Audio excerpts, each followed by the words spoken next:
It's your main man, 360 the Poet from the Morning Wood. And are you looking for the perfect drink? Well, you found it. Mimosa Royale is the perfect combination of California sparkling white wine and natural juice that is both tasty and refreshing. No artificial colors or flavors, no sugar added, and it's gluten-free. As the world's first ready-to-drink mimosa, Mimosa Royale is perfect for any occasion, day or night. You no longer have to drink 12 of those seltzers just to get that perfect buzz. At 8% alcohol, Mimosa Royale is the perfect drink to party with. Offered in a variety of flavors and sizes, you are bound to find a Mimosa Royale that you'll love. We have berry, mango, apple, and orange, with more flavors to come. Mimosa Royale is the most award-winning flavored wine that serves in bottles or cans. You can find them online at drinkmimosa.com or find them at your local liquor store. Ask for it by name. Mimosa Royale. Keep your radio dial right here. You're locked into the hottest news station on the planet. Hot 702.5 in FM sound. Blazing today's hip-hop, R&B, and pop music. Keeping your radio on fire. Bringing you the hottest, realest, riskiest talk shows live 24/7 on hot7025fm.com.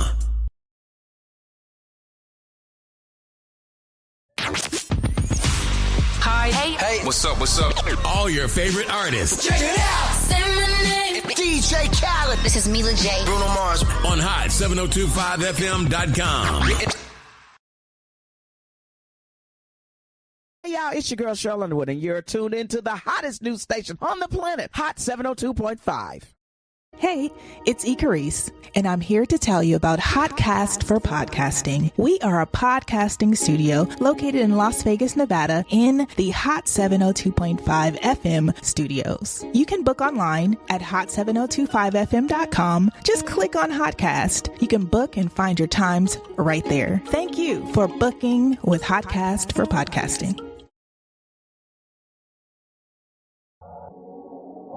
What's going on, everybody? It's your main man, 360 the Poet from the Morning Wood, and I'm here to talk to you about the Sci-Fi Center. It's your Vegas home for science fiction, horror, and fantasy. From comic books, toys, and posters to movie screenings and live events, they've got you covered. Located at 900 Cameron Avenue, Suite B209, give them a call, 702-900-4335, or reach them at thescificenter.com.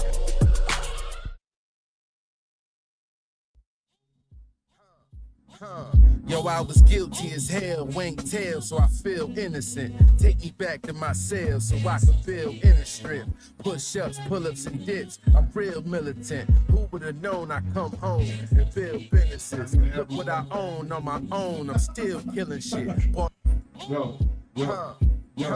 Yo, I was guilty as hell, wink tail, so I feel innocent. Take me back to my cell so I can feel inner strength. Push-ups, pull-ups, and dips. I'm real militant. We in the building. What up? Shout out to the rappers that's from upstate New York. That means not the city. Shout out to Spesh and Benny. They kill it. We in the building. What's up, everybody?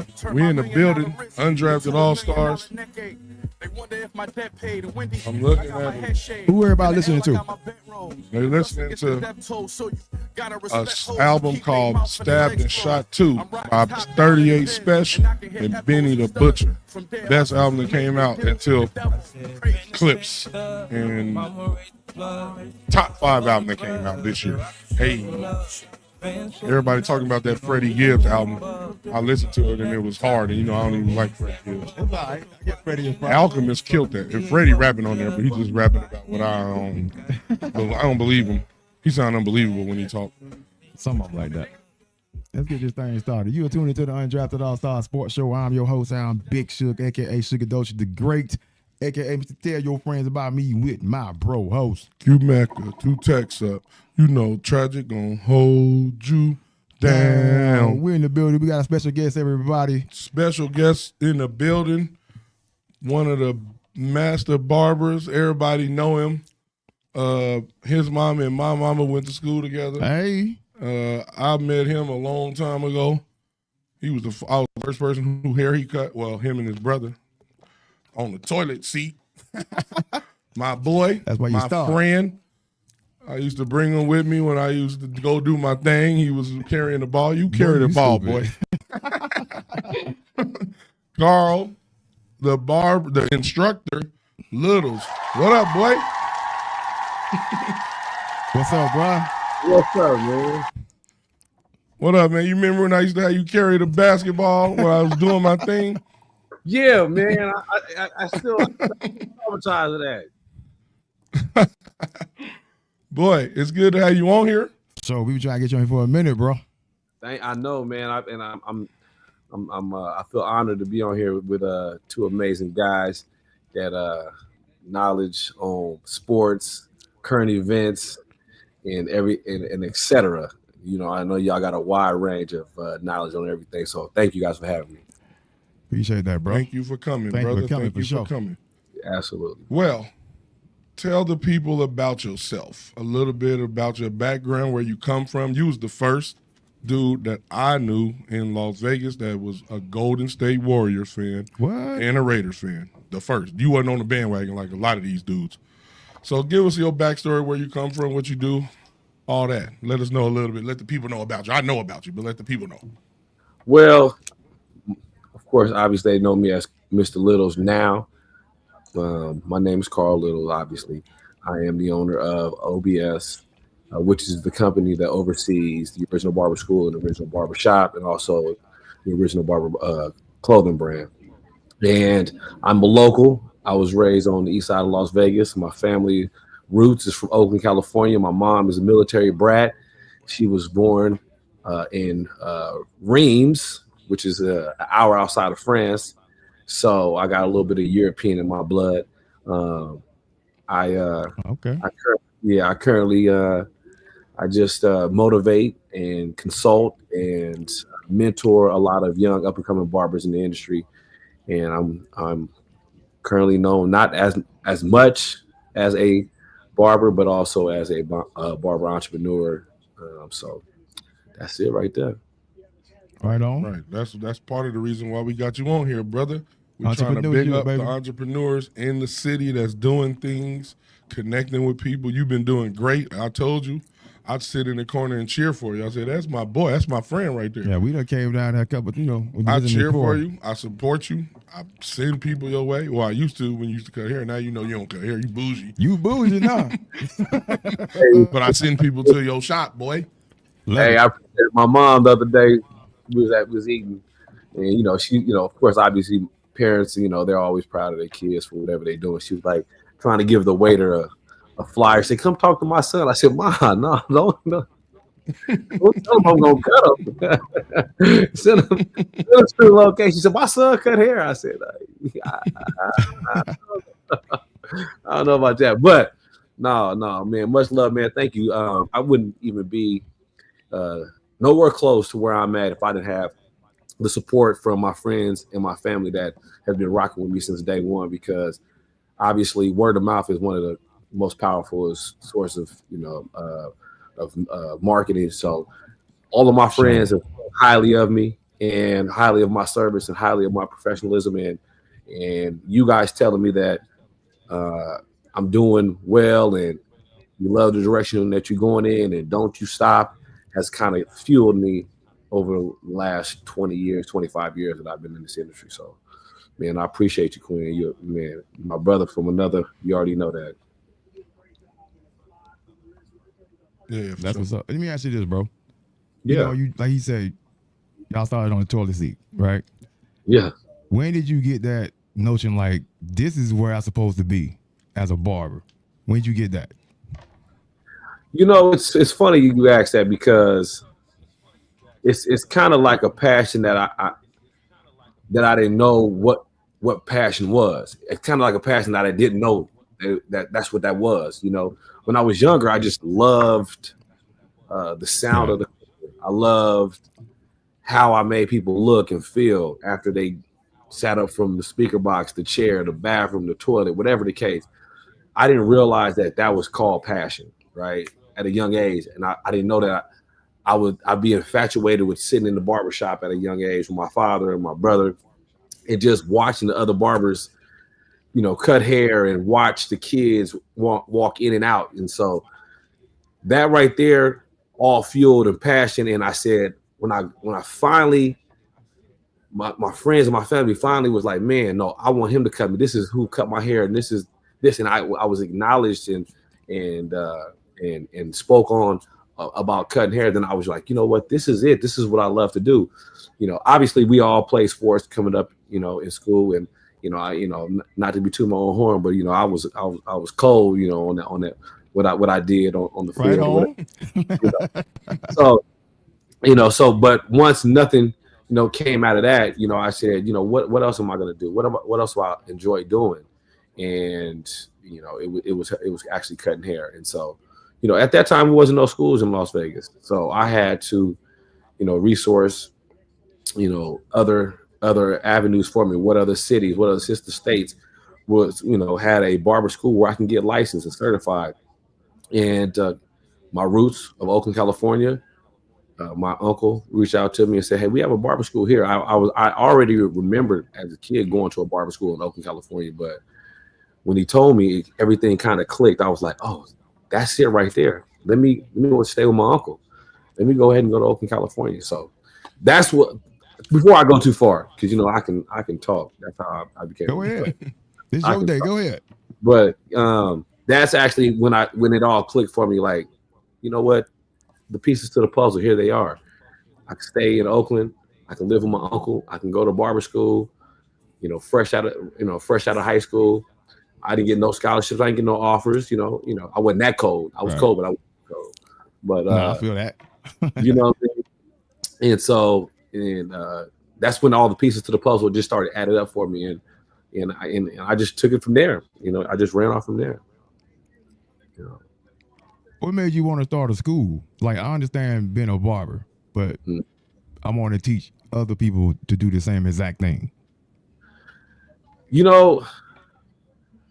I started traveling, and I started going to, I really felt like I was in a bubble for a minute, because we wasn't getting barber expos and barber trade shows in Las Vegas. So I felt like I was getting a little stagnant. So I started, when social media really, really popped off, I really started to look at other cities that were doing trade shows. So I was like, you know what? Let me go out here to San Diego. Let me go out here to California and see how other barbers move. And I got so addicted to going to these shows, and I was so gravitated towards like barber battles and showcases and platform artists and educators and product knowledge. So I started to expand outside of just cutting hair, a dope fade. And I would come back and I would share this with all my brothers. And when I was sharing it, I found that I wasn't just sharing it. I was educating them on what I actually was learning on the road. And that right there was a whole nother thing that I started to love too. I started to say, you know what? Anybody want to go here to Dallas? There's a show, it's supposed to be this educator here, this educator there. And I follow these guys, and I'm a fan of their work. And they was like, no, see, go ahead and go. So I would go, and then what I would find I'd find product. I would find different angles to market and promote myself. I started to find people that was just like myself, at these shows, that was just so passionate about the art of barbering that I wanted to educate. Now I wanted to be one of those barbers that was highlighted on the flyer and build a following for the knowledge and experience that I had behind the chair. So that right there kind of triggered me to be an educator and wanted to do it. That school didn't come right away. I wanted to just be an educator. So I started Exotic. It's a product. Exotic product. They do a trade show. They do like 7 shows. And they started to see me at the shows and started to see that I was networking, and I was very relative to all the other barbers in the show. And they said, hey, you want to be an educator? And I said, yeah, I sure do. And so I got my first break with one of their shows in Tampa. And what I found was, which is really difficult, right? If you don't have a following, you don't have a buildup, is that barbers that are licensed already, they're one of the hardest to educate, because a lot of them are stuck in their ways, right? And that was a little discouraging for me when I first became an educator, because I was like, man, every time I do a class, you always get one barber here, one barber there that was like, oh, no, I'll do it like this. Or, that wasn't really paying attention in class and really wasn't focused. So I said, there's got to be another way. So I started to visit barber schools.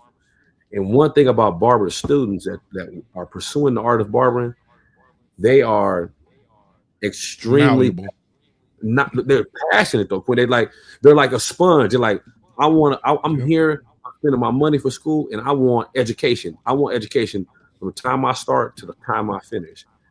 And so I said, that's it for me.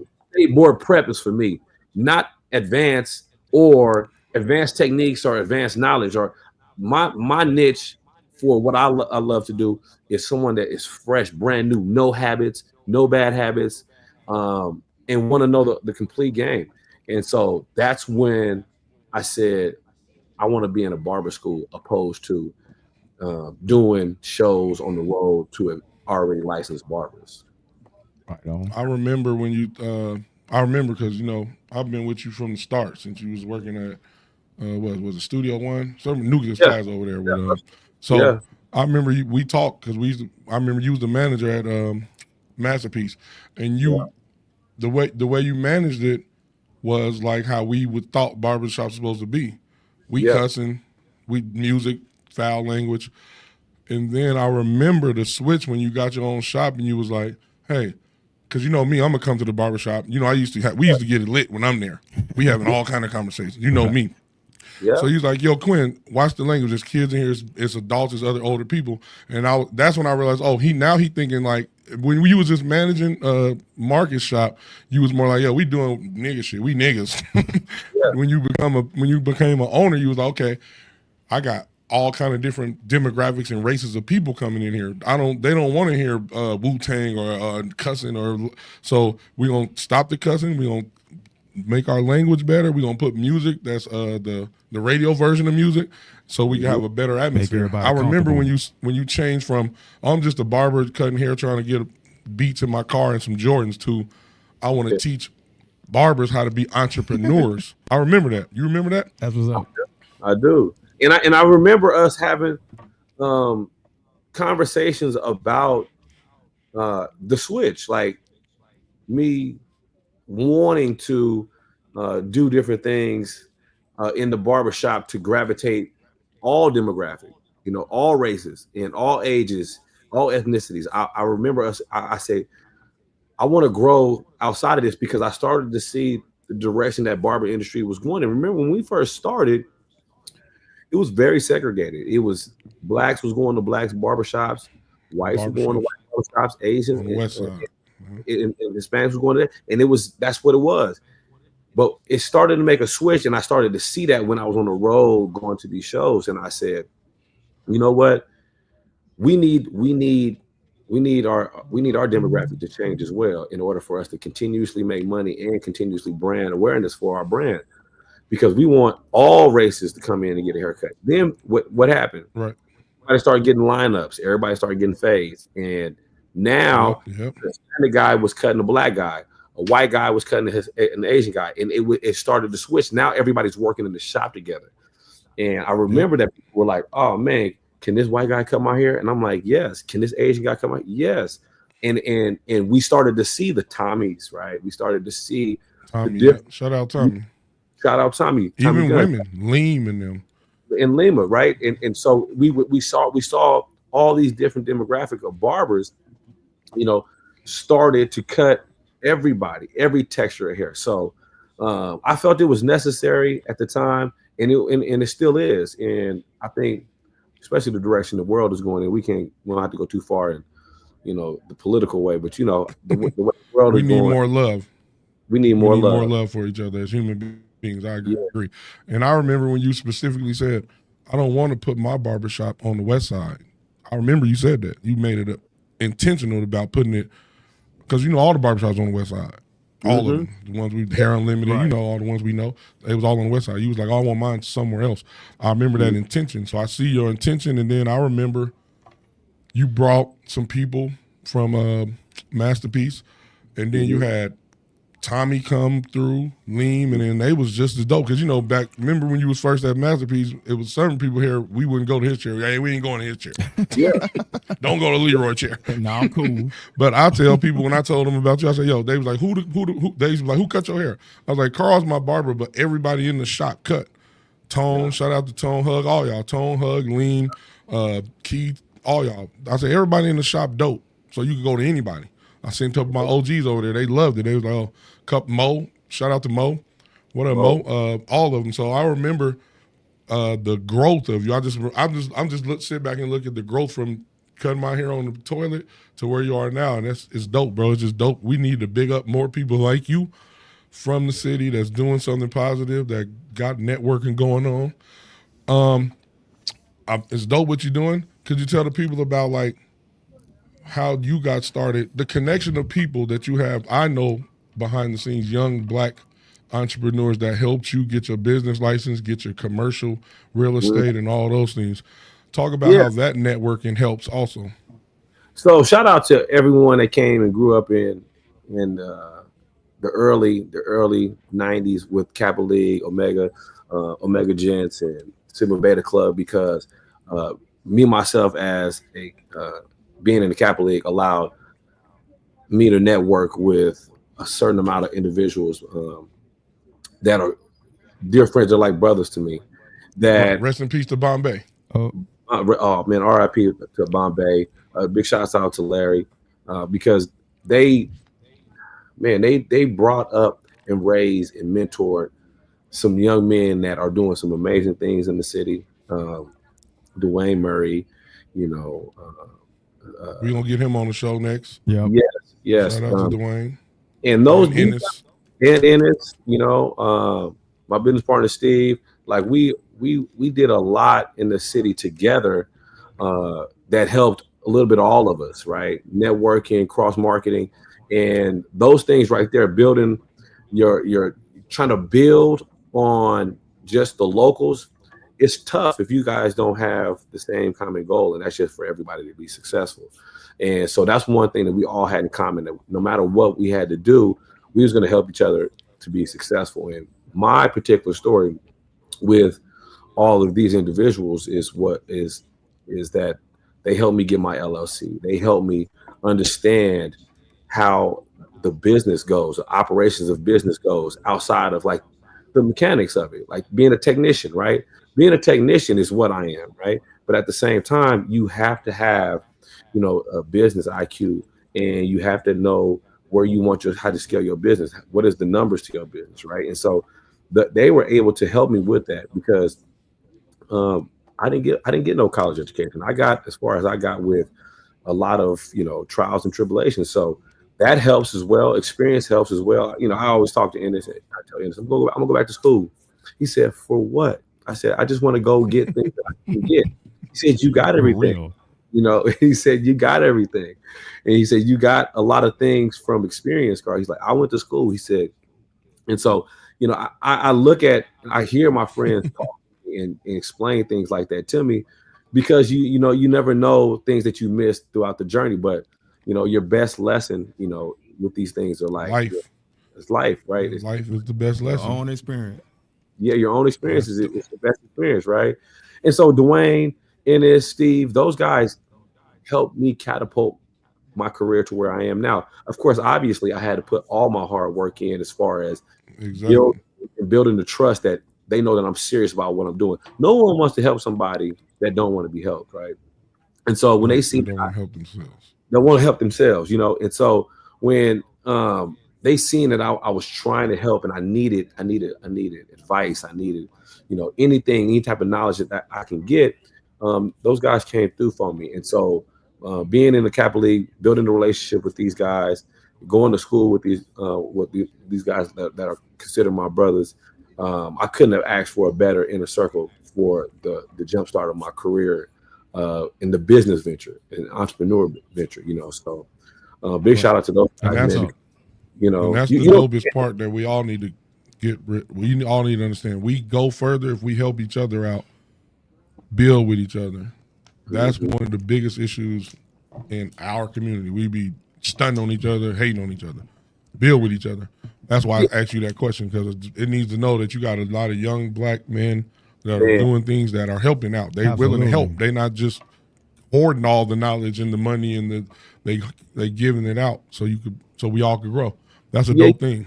You know, it's crazy because, you know, we all are very competitive, right? And we all want to, you know, be the best at what we're doing. And when you're trying to be the best at what you're doing, you do look at whatever competition that's in front of you, right? Whoever is, you know, generating the most clients or generating, and that's how barbershops are. That's how, you know, it gets competitive, right? And especially as males in business, like, I want the best business. I want the #1 ratings, right? But it doesn't have to be in detriment to a friendship. It doesn't have to be like you're doing bad and I'm doing better than you. There's no such thing as that. It's just like, I want numbers just like that. So I'm competing with numbers. I want a bunch of clients. I want the city to say my name too when they say, you know, they provide a dope service over there. I want them to say, you know, go to that barbershop over there because that shop over there provides one of the best services in the city, guaranteed top 5. Or, you know, go to that barber school over there because they train some of the highest, you know, some of the highest barber students, you know, in the city now. So those are levels of competitive nature that we have, right? But, you know, we all can help each other. We can cross promote. We do back to school events to this day. And, you know, I came from Masterpiece, you know, and I was one of the first barbers to work at Masterpiece. And so we do back to school events all the time that I'm on the flyer. Original Barbershop is on the flyer, and so is Masterpiece. So it's, you know, it's not nothing about competition. It's just that's what's up. To build that's what's up. You know what I'm saying? So basically what you said is, instead of looking at somebody doing good and hating on them, competition, you get inspired by them. Like, yo, he doing dope. They doing dope things over there. I want to learn how to do dope things. So I'm gonna try to get the information to do dope things. Yeah, put me in that talk too. When exactly.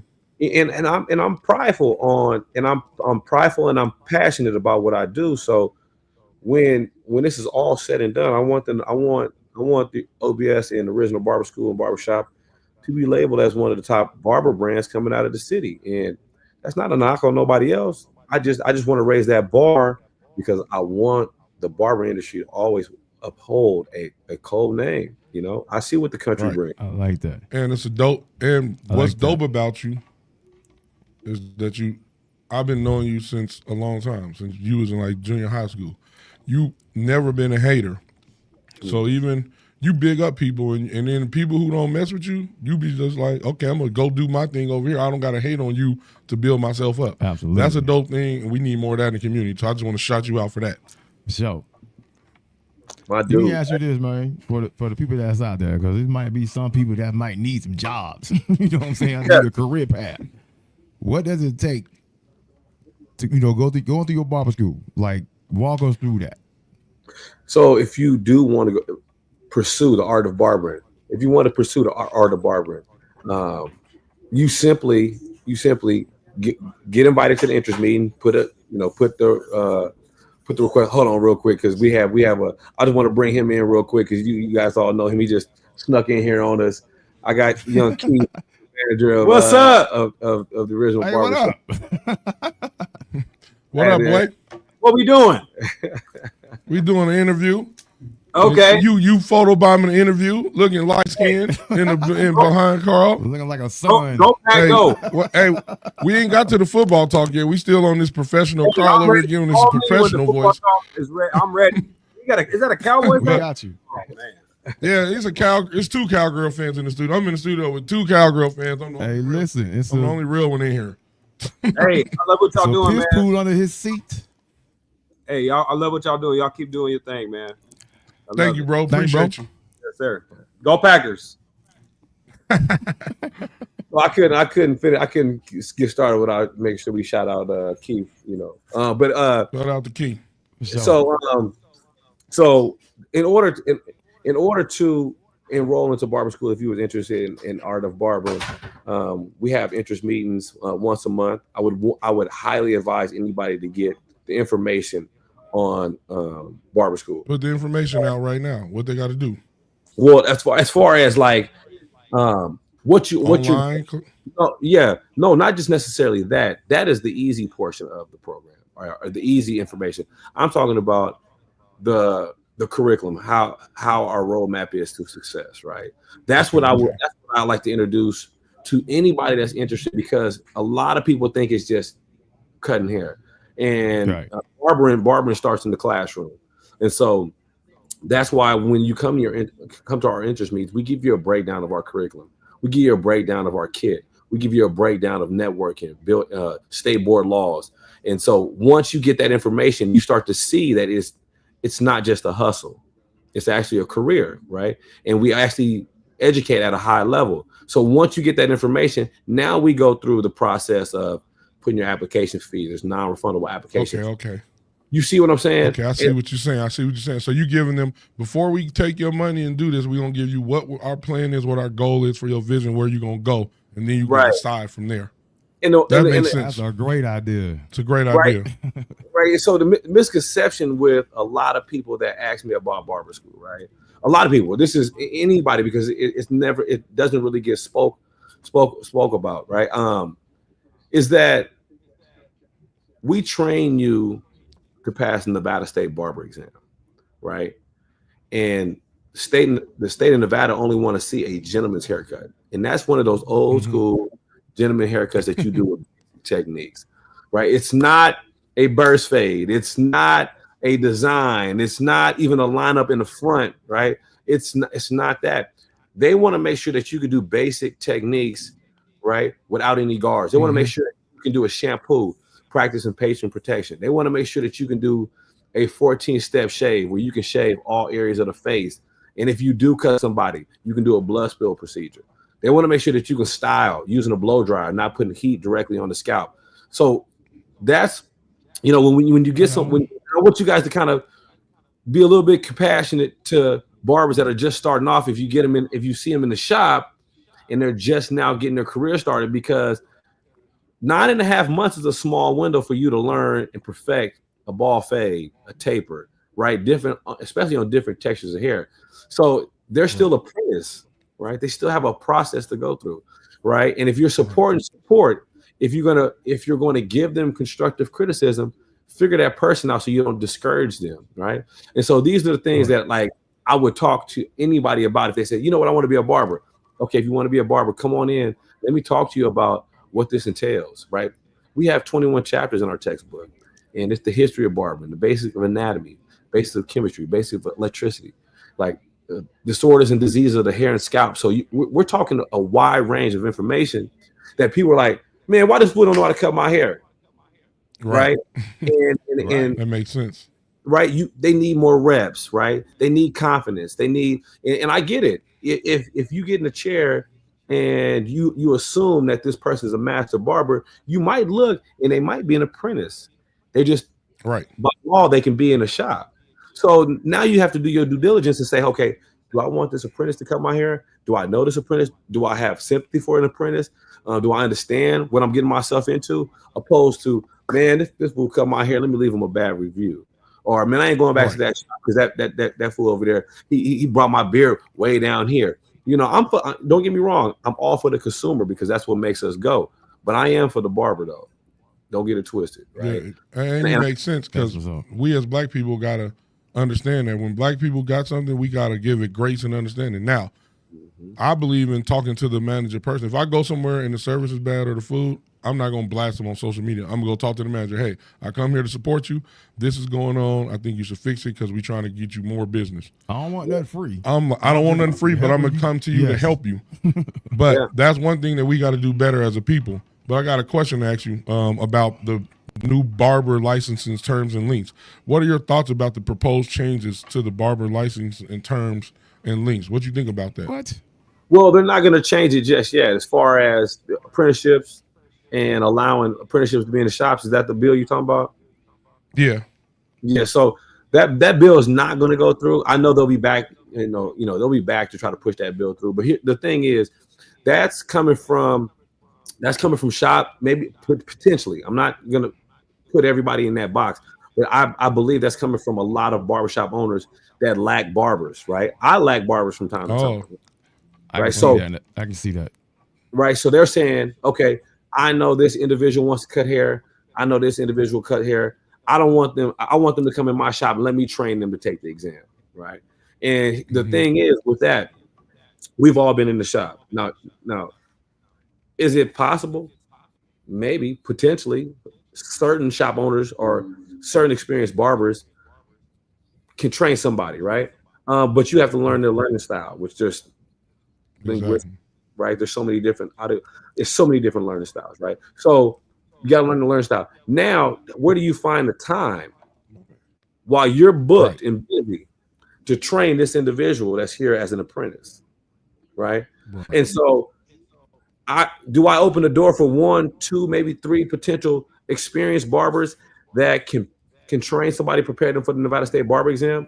Possibly so. But do I open the door for 90% of the other industry? Absolutely not. Right? Because I know that makes sense. Right. We know what would happen. They take completely. Exactly. That makes a lot of sense. Because saying, hey, man, I tried to show you the game. I tried to show you, and what we do here, we're focused on the student. We have theory, hands-on. We have mannequin work. We have so many different things that this is a learning facility.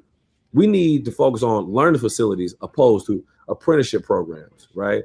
Because, they want, and I get it. When you have a lack of barbers in your shop, you start pulling from every which way. You say, man, I need barbers. I just need barbers. Come over here. I'll show you how to cut hair. I've been cutting hair for 15 years. I can show you how to cut hair. And that's very selfish of the individual that thinks like that in my eyes, because we have people that have put in a lot of work, as far as myself, Mr. Allen, Mr. B, Henry Dollar. It's a lot of licensed instructors that has went to school, put in another 600 hours, has studied, has prepared, has done lesson plans, has invested in their brand to put these learning facilities together for barbers to come and say, man, hell with y'all. We want our barbers to skip barber school and do an apprenticeship right away inside my barbershop. And I think that's very selfish. And I think that, and it's a slap in the face to me, to the barber industry, because everybody else did 1,500 out. Yeah, you're gonna have badly trained barbers. That's all it's gonna do is make you're gonna have barbers. You have people in barbershops, but their barbers aren't gonna be well trained or good, and then that puts a stain on your barbershop because now you go get a haircut. You're like, yo, this dude come here, he wasn't good at all. So I agree with you, bro. Training is the most important thing in any business. If you can train your people to be great, they're gonna be great. Whenever you see a badly ran business, I guarantee it comes from the top down. Hey, but Quinn, but listen to this. Why are we trying to cut out a level of education in this city? At all cities in the country, right? All cities in the country. Facts. I agree. We're trying to take out. You shouldn't let nobody do nothing that's a trade or a skill that ain't educated in doing it or ain't trained. In this city, that's crazy. So you basically what you would do. Go ahead, Carl. No. Go ahead. I was just gonna repeat myself. That's all. You good? No, what I was saying was what I was gonna ask you was, you would take a barber, just a young barber that's at a shop, and just like you saying with the scenario, instead of the barber teaching them, they'll send them to your school, graduate, and you send them back to their shop. Correct. Correct. If they got that makes sense more. So so the process now, the classification to get a barber license now is you do 1,500 hours in a barber school. You get a certificate of completion, and then we send you your transcript over to the Nevada State Barber Board. You take an exam, a written and a practical. You pass that examination. You get an apprenticeship license. Now you practice under a registered barber as an apprentice for 18 months, right? Once you do 18 months, you go back and take the exam again to make sure that you're still practicing safety and sanitation and patron protection. Make sure you still have the basic skill set. You're taking the same exam. There's nothing wrong with that. You take an exam to make sure that you still are knowledgeable 18 months later, which some of them are not because they lack it. And so you go back and you take the exam again. Now you're a registered barber. Once you're a registered barber, now you can be in the barber shop by yourself. Now you can open up a barber shop. Apprentice barbers just can't be in the shop by themselves, but you still have to get you still got to get schooling. You still got to get education. Training, yeah. Got to get the training. So it's pointless to try to skip out the education part and do it yourself because, like you said, it makes sense the way you do it. Like you said, we shouldn't be trying to eliminate training and education in any field or trade or skill. In Vegas, that sounds ridiculous. That sounds ridiculous just on its face. I keep on saying in Vegas. You keep saying it too. In Vegas, have we seen what we're ranked in the country? 50th. All right, now we're gonna get into this football talk. All right, let's go. Get into this football talk. Your team, who your squad? Your team is who your team, and tell us what you think they're gonna do, how they doing, what they've been doing, based on what they've been not doing. Hey, well, one thing is for sure. Two things is for sure. Two things for certain is that before I became an educator, I was behind a chair having some of the strongest debates in the world. So let's go. All right, so look, I'm a 49er fan, you know that, but I'm born and raised Vegas, so the Raiders is home team, so I root for the Raiders. Yep. When they play against the 49ers, I'm at a dilemma, but do you really? For the Raiders. I do. I root for the Raiders. I got Raiders hats and all that. They be like, yo, I thought you was a 49er fan. I said, home team. My city is my city. I'm never going to turn my back on any team in my city. Golden Knights go, Aces go, Raiders go. But the past few years, y'all been trash. What do you think about the moves that y'all done this year as far as y'all quarterback, drafting Genty, Tom Brady coming over at the helm, getting the organization stable, all those things? Do you like that? Do you not like that? What your thoughts are? So the first thing I wanted to do to moving forward with the Las Vegas Raiders was completely give Pete Carroll, Chip Kelly, and Tom Brady a clean slate, right? And knowing that Mark Davis somewhat handed that team over to Tom Brady, right, with I think 5% ownership, right? So I said, okay, let me give them a complete slate. Now I have to look at their history, right? Let me look at their history. Pete Carroll, he's a known winner. Like he said recently, he's a winner. It's been 20 years since he's had less than 10 wins, right? That's what he said, right? 20 years. Yep. So with that being said, we have Chip Kelly. We know Chip Kelly didn't prove himself as a head coach, but he did prove himself as an OC, right? He just came from Ohio State. Yeah, right. Right. So he's kind of building off his momentum right now. He's back in the league. You know, he left Ohio State, you know, after winning that national championship. Offense was running like a well-oiled machine, right? Let's not forget that, right? Right. Then we go to the front office. You know, they have SkyTech. SkyTech is one of Tom Brady's close friends. He's our GM now. He came from Tampa Bay. They built that Tampa Bay team when Tom Brady came over there. And if you haven't looked at that tape when Tom Brady was at Tampa Bay, that team was flawless, right? In all areas. So I'm giving that to the GM, SkyTech, right? And so I'm looking at what we have given our team a clean slate. Then we draft Genty, right? Then we get Geno. Is Geno the best quarterback out there? Absolutely not. I'm not going to betray that. But I will say this. If you look at his numbers, last 5 years, he's a solid quarterback. Solid starter. Right. He's a solid quarterback, which is more than y'all didn't have. Pete Carroll, right? Boy.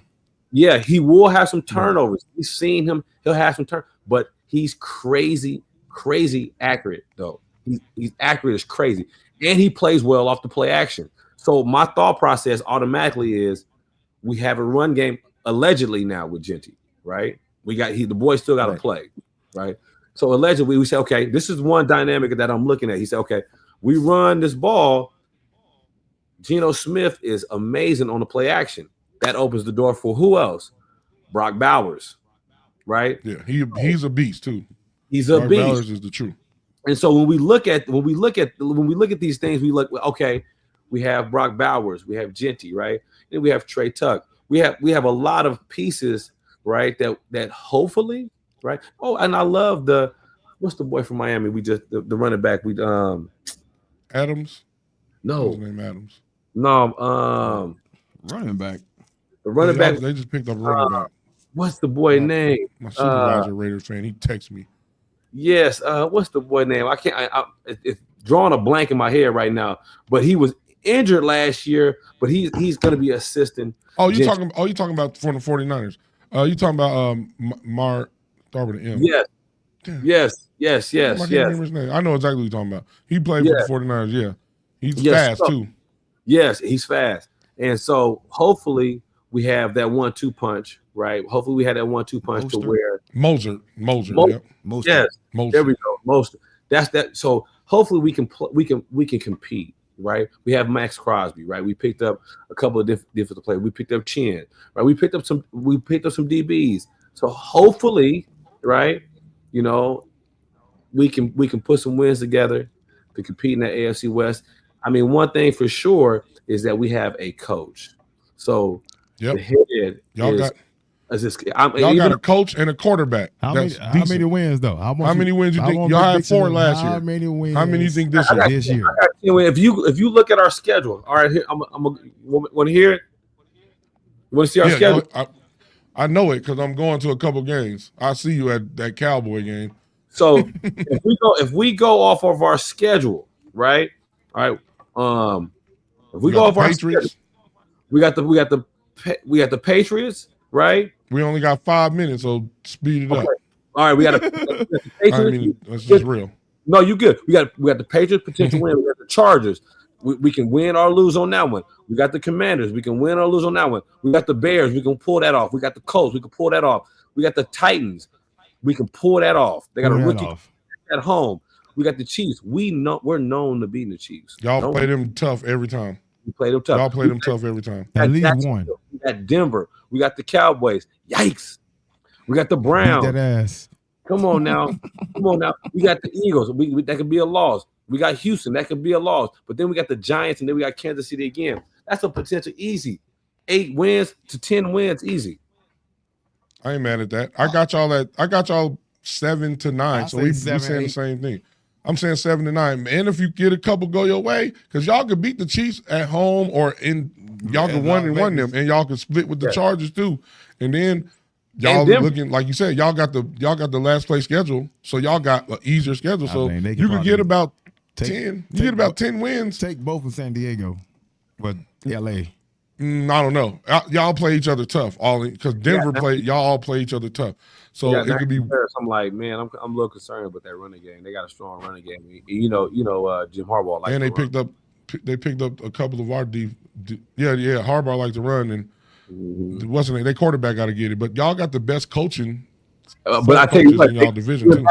They went back. Pete Carroll beats every last one of the coaches in the AFC all the time.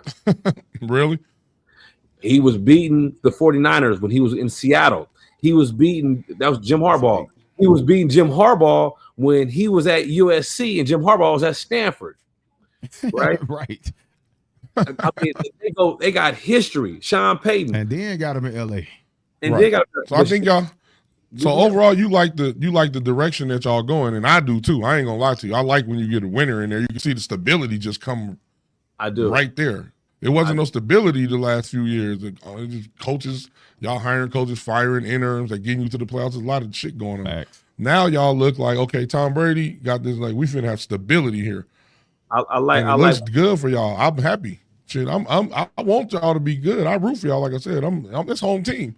You know I got a few Raiders hats. I mean, I live here. Home team. I live here. He ain't from here, so he be hating on them. But I'll be like, look, the Raiders, we need y'all to be good like the Aces.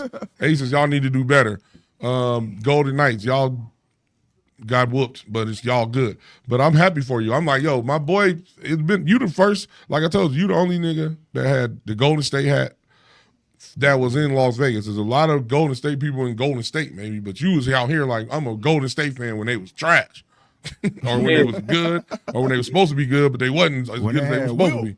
I'll never forget when I used to go to Oakland every summer, and I'll never forget. I don't know if you guys remember Billy Owens, right? Yeah. Billy Owens played for the Warriors with he played with Tim Hardaway, Chris Hardaway and them, yeah, and so man, I'll never forget. We seen Billy Owens at Lake Merritt Park, and from that, he was signing autographs and he had his little drop top Beamer. I was like, man, that's Billy Owens right now. I was like 6th, 7th grade. And that's what kind of initiated me to be a Warrior fan. Then fast forward when I went to barber school, that's when Antoine Jamerson was there. That was when Speedy Claxton was there. That was when, it was man, Gilbert Arenas was there, right? Chris Miles was there. It was Chris Mills was there. And we had a team where I thought we had so much potential, but they couldn't even kick. Come to find out, all those players end up going to other places and being highly successful, and being great. Yeah, that's what happens sometimes. It took y'all a long time to get it together, but now y'all got it together. Y'all got y'all was the last dynasty. We need a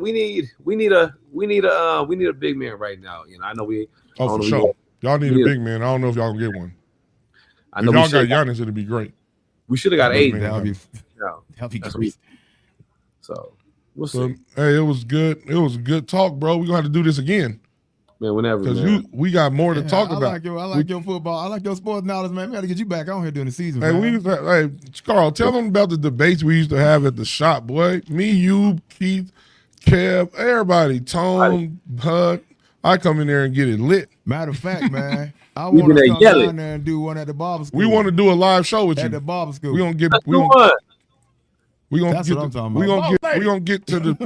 gonna connect with that to do it because we got to do it. We gotta do that. Let's do it. I missed the barbershop. I miss y'all guys, all of y'all that I just let's do this. Let's do one at all y'all. Let's do one at the original barbershop Eastern. For sure. Oh, you got a new? I got 2 new shops. Oh, for real? Well, tell the people. Hey, tell the people about your shops, where they can find you at, your socials, all that, so they can reach out to you if they need to. Right on. Give them all the information. So the original barber school is on 5812 South Pecos, right? I got to get the address for that. Hold on one second. 5812 South Pecos, right? And hold on. I know y'all were like, Lee, come on now. I got my address. It's new. Yeah, so they know. So the original barber school is 5812 South Pecos. If you want training or if you want an inexpensive haircut exclusively by students, come on down to the original barber school. But we also have 3 original barber shops, right? And those are all licensed professionals. We have 4024 North Tenaya, okay? We also have 7475 Southeastern, and then we have 9260 South Rainbow. That's Rainbow and Blue Diamond. So those 3 locations, the last 2 just opened up. So those are pushing. We have 10 chairs on Rainbow, 9 barbers in there. We have on Eastern, we have 7 chairs in there, and we have 5 barbers in there. And then, of course, obviously, our oldest shop is on Tenaya with 14 barbers, 14 chairs. It's like 10 barbers in there right now. Sure. All right, bro. It was good talking to you. We got to do it again because we're going to do it live. Oh, yeah. Good information. We can get into sports enough. Next time, we're going to get into most sports. And I love you. Keep doing your thing. I'm going to holler at you so we can do one of them. Yeah, so we can do a live show at the barbershop, the new one. You got the barbershops out there. You're trying to go out there and get that white paper. 92 Southeastern. All right. Love you, boy.